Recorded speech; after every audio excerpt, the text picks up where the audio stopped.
ஸ்ரீ ராமகிருஷ்ணரின் அஸ்தி கலசத்தை நிறுவிய பிறகு அந்தப் பாழடைந்த வீடு ஒரு தவச்சாலையாக மாறியது. அந்த நாட்களில் அங்கிருந்த சீடர்களின் வாழ்க்கை முறை நவீன உலகால் நினைத்துப் பார்க்க முடியாத அளவு கடுமையானதாக இருந்தது.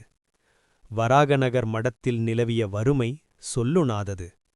சீடர்களிடம் உணவிற்கோ உடைக்கோ போதுமான வசதி இல்லை. பல நாட்கள் அவர்கள் வெறும் வேக வைத்த இலைகளையும் காய்ந்த ரொட்டிகளையும் மட்டுமே உண்டு பசியைப் போக்கிக் கொண்டனர். சில சமயம் உணவே இல்லாமலும் தியானத்தில் ஆழ்ந்திருந்தனர். அவர்களிடம் இருந்த ஆடைகளும் மிகக் குறைவு.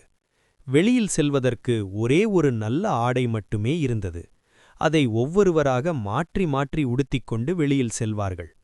மற்ற நேரங்களில் கௌபீனம் என்ற ஒரு சிறு துண்டு மட்டுமே அணிந்திருப்பார்கள்.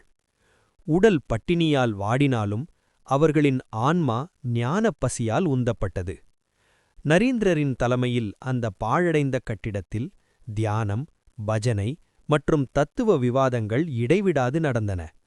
சீடர்கள் ஒவ்வொருவரும் வெவ்வேறு அறைகளில், சில சமயம் இடிந்து விழும் நிலையில் இருந்த அறைகளில் அமர்ந்து மணிக்கணக்கில் தியானத்தில் ஈடுபடுவார்கள்.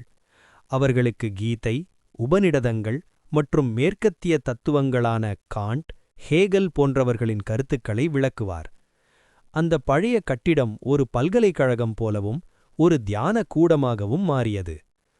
துறவரத்தின் முதல் பாடமான நான் என்ற அகங்காரத்தை அழிப்பதற்காக நரேந்திரர் ஒரு பயிற்சியைத் தொடங்கினார். பெரும் செல்வந்தர் வீட்டு பிள்ளைகளாக வளர்ந்த அந்த இளைஞர்களை கையில் திருவோடி ஏந்தி வீதிகளில் பிச்சை எடுக்கச் சொன்னார்.